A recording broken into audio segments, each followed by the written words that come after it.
Araw po sa inyo mga kapatid. Naku po, ito po no. Mga kapatid, may nag-email po sa akin nung isang araw. Actually, mas nauna tong nag-email sa akin kaysa yung isang Katoliko na sabi ng Katoliko, 'di ba? Sabi ko, recap ko la. Sabi niya, munting kaalaman o katuparan ng hula. Ako po ay hindi na kumakain ng dinuguan. Kasi nga po, napakinggan ko po sa inyo na bawal na po talaga ang dugo sa mga Kristiyano. Yun yan, napaliwanag ko nga sa kanila na ang dugo kasi, sabi ko nga, yung doktor nga, yung doktor nga nagbawal sa'yo na kumain ng karne, bakit sinusunod mo? Samantalang ang Diyos nagbawal sa'yo, lumikha ng lahat ng langit. Yung doktor, nilikha din ng Diyos yun. Pero hindi mo sinusunod, bawal ang dugo.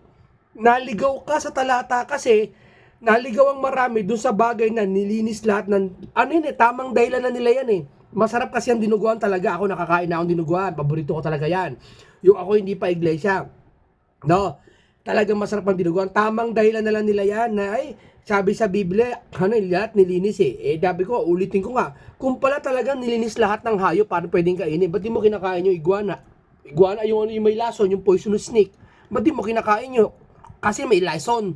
Akala ko ba nilinis lahat ng Panginoon? Ay, kapiloso po mo naman, munting kaalaman. May lason yun. Yung dugo nga bawalin. Kung nilinis pala yung dugo, ba't mo kinakain? Nilinis yung dugo bakit yung may lason kinakain mo? Kaya naliwanagan na napakarami natin ngayon mga kaibayo sa panampalataya at naliliwanagan po sa ating mga sinasabi, no, sa ating mga vlog, no. Ngayon po ang pinakapunto po natin dito, mas marami pa naliliwanagan po sa ating tinatalakay ngayon. Ngayon, meron naman isang born again na nag-email sa akin. Mas nauna to kaysa doon sa Katoliko na hindi na kumakain ng dinuguan Talagang naliwanagan siya na dati paniniwala niya Diyos si Kristo. Ngayon, naliliwanagan siya sa marami kong video na kung uulitin man natin na talaga ang si Kristo talaga ay tao. Ako, isa sa mga dahilan kung ba't ako nakapasok sa Iglesia ni Cristo, dahil ang Iglesia talaga ni Cristo, tama lahat ng aral Inisa-isa ko lahat ng religion talaga, totoo lang Inisa-isa ko talaga. Sa pag-isa-isa ko, taon ng binilang Totoo talaga, inisa-isa ko. Ang dami ko nakitaan ng supply sa aral. Totoo lang, yung sinasabi nila, dalawa ang Diyos, Diyos si Cristo, Diyos din ang ang Ama, na kasi daw yung tumingala daw si Kristo sa langit, ewan ko, kilala mo yung leader na yon. Yung tumingala daw si Kristo sa langit, ang tabi, Diyos daw yung tinatawag, oo, inaamin niya. Kaya daw tumingala, nasabi, ikaw ay kaisa-isang tunay na Diyos, kasi daw yung isang tunay nandito sa lupa. Ibig sabihin, kaya daw si Kristo tinawag na ikaw ay kaisa-isang tunay na Diyos. Kasi dyan sa langit, tunay ka. Dito sa lupa, may tunay din daw si Kristo rin daw. Kapilosopuhan niya mo pinipilipit ang Biblia. Bakit sasabihin ni Kristo overall yun ang Diyos para sa sanlibutan, para sa lahat ng sangkatauhan. Sa Jupiter, nasa moon ka man, siya pa rin ang Diyos mo. Kahit nasa lupalop ng universe, siya pa rin Diyos mo. Ba't naman magsasabi si Kristo na ikaw ay kaisa-isang tunay na Diyos? Kasi dyan sa langit, ikaw ang tunay, at dito sa lupa, ako rin ang tunay. Ganun ba yun? Hindi ka ba kontento sa sinabi ni Kristo na ikaw ang kaisa-isang Diyos na tunay? Sabi ng pastor, wala na ngayon, namatay na. Sabi niya, Diyos din yun. Tinawag niya lang yung Diyos na tunay doon kasi dito sa lupa, andito siya sa lupa. Ang gusto niya palabas pag si Kristo doon nasa langit na dalawa ng tunay. Di mo, ginawang sinungaling si Kristo. Si Kristo na mismo nagsabi na ikaw na makilala nila. Sino yung kaya nga makilala? Ibig sabihin dati hindi kilala. Na ikaw pinakilala, meaning sa salitang makilala nila, meaning pinakikilala at makikilala pa. Ikaw na makilala nila na iisang Diyos, doon lang sa iisa, kontento ka na Tapos doon sa tunay, kontento ka na Iisang Diyos na tunay. Di ba? Hindi si Kristo ang tinutukoy niya. Hindi sarili niya.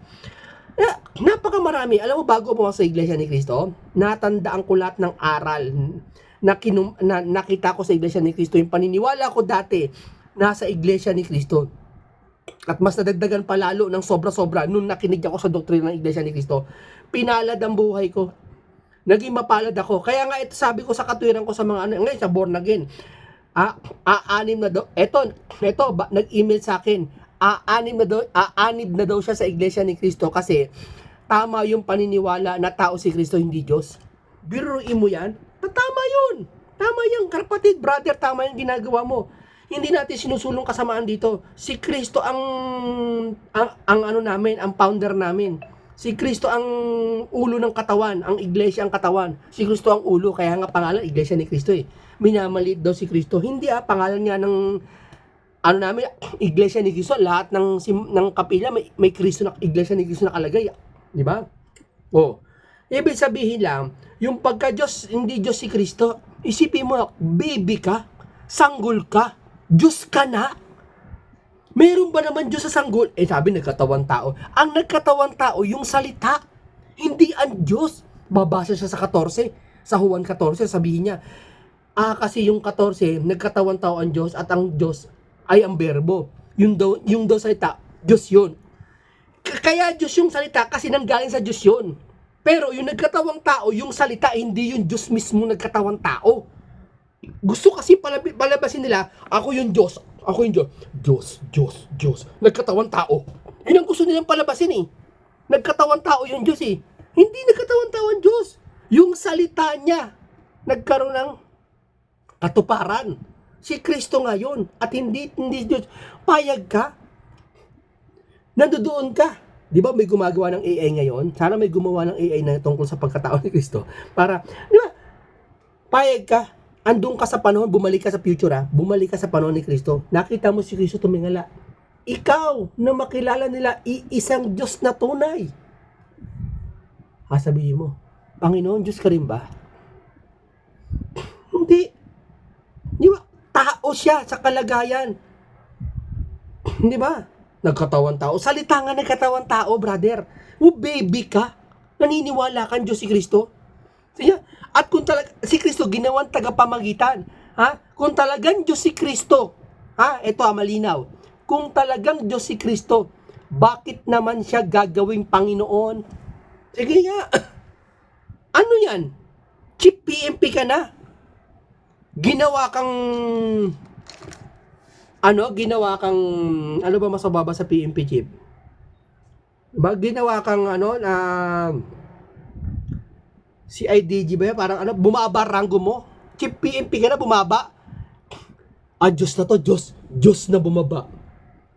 Diyos si Kristo, sundan natin. Diyos si Kristo Ginawang Panginoon itong si Kristo. Ano yung demerit? Hindi Diyos din yung ginawang Panginoon. Bakit naman gagawin Panginoon ni Diyos na nga? Automatic Panginoon na yun. Nakita nyo logic? Ginawang Panginoon. Meron ba naman Diyos na gagawin pang Panginoon? Ano ba naman yun?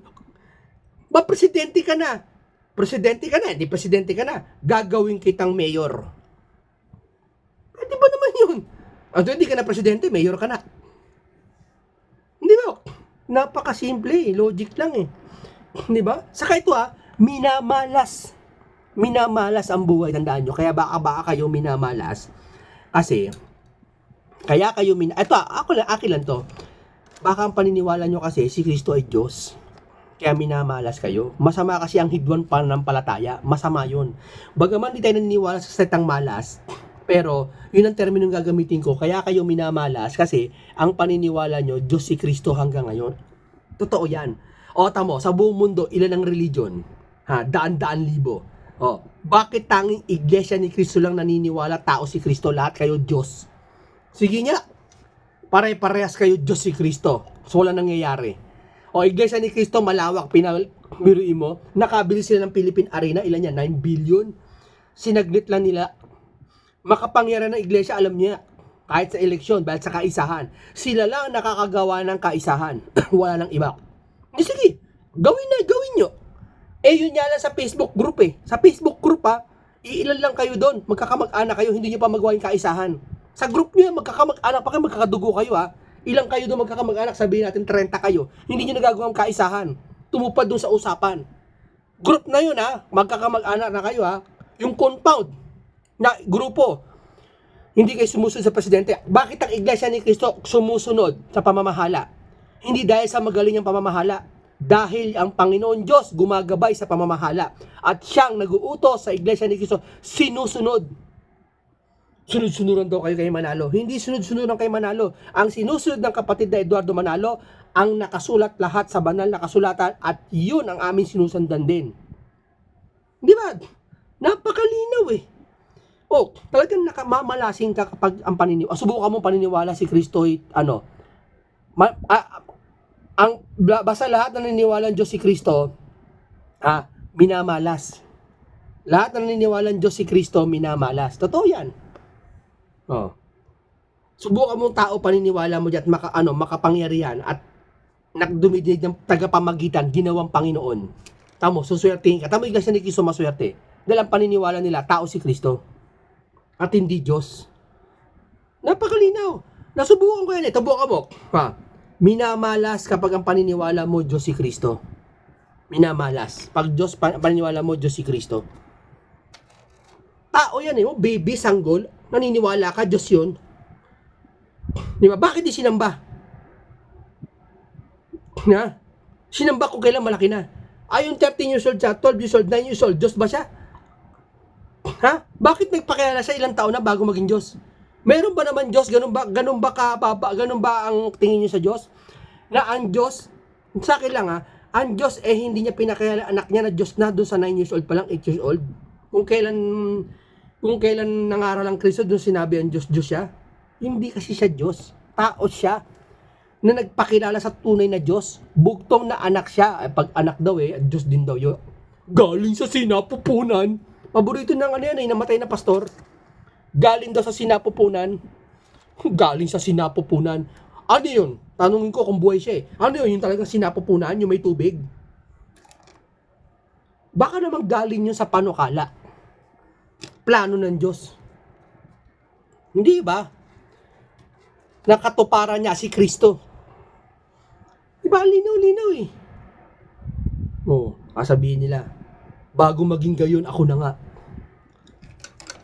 Doon sila naliligaw sa talatang yun, hindi kasi nila alam yun Bakit? Bakit di nila alam yung talatang yun? Yung mga, bakit sila nagbabasa? Alam mo kasi, kahit anong basa mo sa Biblia, kahit ano doon bago maging lumabas si Abraham, ako na nga. Mali ka doon sa pangunawa, bakit? Hindi ka naman sinugo eh. Hindi Sabi sa Biblia, ang karapat dapat lang mangaral at magpaliwanag ng Biblia, yung isinugo. Tanong ko sa'yo, sinugo ka ba? Huwag mo sabihin, oo, dahil hanapan kita ng ebidensya kung sinabi mong, oo, sinugo ka. Di ba? Paano kapatunayan mo sinugo ka? Di ba? Ang kapatid ng Perez Manalo may katunayan na sinugo. Yung oras ng pagdating, yung panahon ng pagdating, yung lugar na panggagalingan. Yung tatlo na yan, mahiwaga na yan. O meron ba yan? Sige nga, ang kapatid na Perez Manalo, hinulaan sa malayong silangan, sa mga wakas ng lupa. Kailan nangyari yun? July 27, 1914. Kaalin sabay ng digmaan, pandaigdig. Anong kinalaman sa Biblia noon? Ang nakasulat sa Biblia sa mga wakas ng lupa. Hindi panahon ng Israel yun. Ang kulit ng pastor na to Sabi panahon to ng Israel yung silanganan. Meron ba naman panahon ng Israel mga wakas ng lupa? Nag-aral ka ba ng theology? Nag-aral ka ba nag-scholar ka ba ng Biblia? Mga wakas ng lupa ang tinutukoy etong panahon natin kung kailan nasa kawakas na tayo. So, ibig sabihin, ito ang tinutukoy na panahon. Ngayon, saan ka kukuha?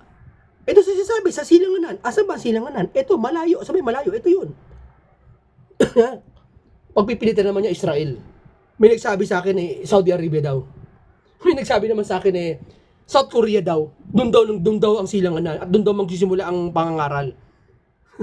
Sige nga, punta ka South Korea. Sino siyasamba doon kung si Kristo o yung Buddha? Sige nga. Pilipita, wag lang matama yung Pilipinas kasi pag Pilipinas kasi tatama sa kanila Iglesia ni Cristo talaga Yun talaga lilitaw Iglesia ni Cristo. Walang ibang bansa sa mundong to. Wag ka na mangarap na magkakaroon ibang mundo.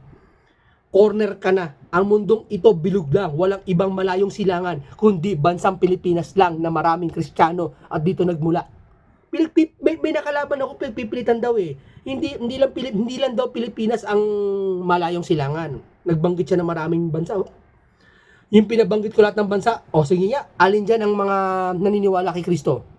Binanggit niya yung Japan? Sige nga, pumunta ka sa Japan. Sabihin mo, pagpilitan mo na si Kristo. Bakay hampas na sa, di ba? Buddha ang ano doon, Buddha, si Buddha. Di ba? Ngayon siguro marami na akay doon. Oh. O sa panahon ng mga 1990s, sige nga, establish ang Japan. Buddha talaga sila, Buddhism. Talagang gusto nila lumusot lang talaga. Eh kaso nakukorner siya doon sa tanong na walang ibang pinanggalingan ang malayong silangan sa mga wakas ng lupa, yung panahon ninulaan kung kailan. Kailan yon? Sa mga wakas ng lupa. Kailan ang mga wakas ng lupa? Makakarinig kayo ng digmaan. Kailan digmaan? July 27, 1914. At lumitaw ang sugo dito sa Pilipinas na si kapatid na Pes Manalo. At siya ang may karapatan mangaral. O, pustahan tayo. Pagtapos ito, may mag-i-email na naman sa akin, may maaakay na naman tayo. Sige. Sa kanila, wala. Wala. Kasi prangka tayo eh. Sila may paligoy-ligoy pa, ibang religion paligoy-ligoy pa eh. Hindi ganito si Kristo, ganito, ganito. Alam mo ba kung sino tunay na kaligtasan? Alam mo ba ganito? Kasi lahat sumampalataya ka lang. Dami. Ako hindi. Walang ibang kaligtasan kundi Iglesia ni Kristo lang. Kung ayaw maniwala. Siguro sa ibang araw maniniwala ka. Di ba? Yun lang, sabi mo, kung Diyos si Kristo, kaya nga ito topic niya to, doon sa born again na naliwanagan. Sabi niya, mag-aalin mo daw siya sa Iglesia ni Kristo kasi niya, ang paniniwala niya talaga ngayon na, tao si Kristo, hindi Diyos. Minamalas daw kasi sila. Ito simula kasi, minamalas daw buhay niya nung naniniwala siyang Diyos si Kristo. Kasi hidwang pananampalataya na jugay mong Diyos si Kristo. Biruin mo, may tunay na Diyos na pinakilala si Kristo, tapos siya ginawa mong Diyos. Wow! Ang Diyos mapanibuguin, sabi. Dinadalaw ko ang mga salit-saling lahi, sabi ng Diyos. Pinakilala na ni Kristo na kung sino ang Diyos, tapos si Kristo ginawa mong Diyos. Parang ganito eh. Ninanay mo, anak, alika. Alika. Pakilala ko nga pala sa iyo ang presidente ng ating kumpanya, si Mr. Brian. Siya ang presidente ng ating kumpanya. Ako'y pangalawa lang. Ba, maya-maya makalingat-lingat ka, ikaw ginawang presidente. Presidente, ikaw ang kilala ko. Hindi niya ako, yun ang pinakilala ko eh. Ba't ako? Yun yung pinakilala ko presidente, ba't ako ginagawa niyong presidente? Hindi, Panginoon, kasi sinugo ka niya ikaw, sa kanya gagaling eh. Ikaw na rin, parang presidente ka na rin. Hindi ganun yun. May Panginoon ba ginawang Diyos? Sige nga. Iba yun. Diba? Kaya minamalas na ito. Bakit ang malas ang buhay mo? Ginawa mo kasing Diyos si Kristo eh. Si Kristo nagpakilala kung sino ang Diyos. Sino dapat tawagin? Alam mo ano si Kristo? Panginoon, tagapagligtas at tagapamagitan sa Diyos. Hindi niya diringgin ang panalangin mo kung hindi dahil kay Kristo. Dahil diba nananalangin tayo? Ang lahat ng ito sa pangalan ng ating Panginoong Kristo. Dahil si Kristo, pampalubag sa galit ng Diyos. Ibig sabihin, si Kristo, didinggin kanya, pamamagitan kanya sa Ama. Hindi siya ang Diyos. Di ba? Malinaw. Kaya ito ang isa sa pinakamagandang aral ng Iglesia ni Kristo na isa sa mga dahilan kung ba't ako naakay. Walang ibang tunay na ilagay sa silong ng langit kundi ang Iglesia ni Kristo lang. Period. Talagang hindi kayo maniniwala sa iba. Di ba? Tanongin mo sila. Kahit anong religion. Tanongin mo. Ano po religion mo? Et cetera, ganyan. Ano po si Kristo sa inyo? Ay Diyos. Biruin mo, 10,000 religion sa buong mundo, 100,000, puro lahat sila Diyos si Kristo. Sipin mo yan, Iglesia ni Kristo lang tao, bukod sa Muslim ha. Ibig sabihin, tunay ang Iglesia ni Kristo, kaisa-isa kasi sila yung naiiba eh. Totoo yun, sila naiiba, sila ang tunay. At sa pagiging iba nila, sila ang pinagpapala, sila ang number 1 ngayon. Pilipinas, number 1 sila, huwag niyong pag-akalayan. Number 1 sila. Ginagalang. Doon lang sa pagpasok ng sambahan eh. Maayos eh. Mapormal lahat eh. Nakadress. Kung may nakamaungman, pinagsasabihan. Kung may nakachelas, pinagsasabihan. Kung walang pambili, gagawa ng paraan, hihintay magtrabaho, o bilang mo na yan, susunod, hindi na pwede yan. Inaayos ang buhay. Naayos ang buhay. Dati nagiinom, hindi na. O sa mga nakakita, may kilalaan niya ako eh. Iglesia ni Kristo kumakain ng dinuguan eh. O ano naman kung kumakain ng dinuguan? Bakit? Yung Iglesia ba ni Kristo magiging mali dahil sa isang kapatid na kumain ng dinuguan? Hindi mababago ang aral ng dahil sa isang tao lang na nagkamali. Pero Sa lahat na nagkamaling mga tao, kayang baguhin ng aral ng Iglesia ni Cristo lahat yan. Tanda mo yan. Hindi pwedeng baguhin ng, porkit ang Iglesia ni Cristo nakakain ka, kumakain, may kilala akong Iglesia ni Cristo, umiinom, lakas na uminom, yan ba niya totoo? Yun na nga totoo eh. Kasi niya, alam mong bawal, ikaw na mismo nagsabi, bawal uminom sa Iglesia ni Cristo. Ba't siya umiinom? Eh di bukod sa sawayin mo, isumbong mo. Okay, may pagtitiwalag doon. Di ba? Kaya proud na proud ako sa pag-iglesia ni Cristo eh. Dahil perfect yung aral eh. Walang salungat sa Biblia. Biruin mo, pag nagtanong ka sa ibang religion, tanongin mo, ito sa mga kabataan, sa mga Gen Z, ha? Sa mga 13 anyos, pababa o pataas, sa mga Gen Z, makinig kayo. At sa mga manang, lola, tita, na ngayon lang nakapakinig dito, makinig kayo. Paano mo malaman pag tunay ang religion? Huwag na kayong magtanong ng kung ano-ano. Tanungin nyo lang sila. Ito lang. Pasensya na. Kanya-kanya lang to. Yeah? Tanungin nyo sila. Ididinin ko. Ulitin ko. Tanungin nyo sila. Diyos ba sa inyo si Kristo? Tanungin mo. Pag sinabing Diyos si Kristo, peke yun. Totoo yun. Basta pag sinabing tao si Kristo, tunay yun. Tapos tayo usapan. Huwag na kayo magpaano. Ba sinasama ka? Sama ka sa namin sa Bible study. Teka muna bago ako sumama. Ano si Kristo sa inyo? Tao, Diyos. Diyos si Kristo sa inyo? Hindi na. Dito na ako. Huwag ka na sumama. Pag sinabing tao, sumama ka. Dahil yun ang tunay yung nakalagay sa Biblia. Nasa year 2025 na tayo. May mga AI na. Marami na nahukay na libro na patunayan na si Kristo ay tao, hindi Diyos. Kaya tama ang Iglesia ni Cristo. 1914 pa lang, mula ng pagkakarehistro noon pa lang, napatunayan na ng kapatid na Pez Manalo at aral niya na tao si Cristo at hindi Diyos. Kaya ngayon, lumalabas mga ebidensya na talagang tao si Cristo. Mas maraming ebidensya na tao si Cristo kaysa Diyos. Handaan niyo yan. Kahit sa pilosopo, kahit sa ebidensya, maraming dahilan na tao si Cristo. At yan ang dahilan kung bakit nakakaakay itong born again na to na nag-email sa akin. Isa sa mga dahilan ba't siya naakay sa aking sinasabi? Dahil ito nga tao si Kristo, hindi Diyos. Yun lang po. Maraming salamat po sa inyo. Mahal na mahal ko kayo. Ngayon may malilinawan pa dito. Abangan ko lang yung mga, alam mo na, email, chat, na talagang nagugulat na ako minsan eh. Talagang naniniwala sila. Sino ba naman akong kasangkapan, di ba? Sa akin lang, proud ako sa Iglesia ni Cristo. Gusto kong ibahagi sa inyo yung aral na maganda ang Iglesia ni Cristo at dito ang katotohanan. Nandito ang katotohanan. Biruin mo sa buong mundo, suriin mo ang isang religion mo. Lahat sila pag sumasamba, babae, lalaki, bata, matanda, halo-halo eh. Hindi, sige, hanapin nyo. Halo-halo. Bukod tangi lang ang Iglesia ni Cristo na bukod ang babae sa lalaki. Solemn ang pagsamba dahil Diyos ang haharapin mo, hindi pastor mo. Sila lang, maghanap kayo sa buong mundo, sige, lalayas na ako sa planetang ito. Iglesia ni Cristo lang ang may solemn na pagsamba at talagang taos-pusong sumasamba, sinasagot ang panalangin ng Iglesia ni Cristo. Kikilabutan ka. Yung hindi mo naramdaman dyan sa religion mo, mararamdaman mo sa Iglesia ni Cristo. Promise, pag hindi mo naramdaman, umalis ka na. So sinasabi ko, tsak mararamdaman mo yung sinasabi ko sa iyo.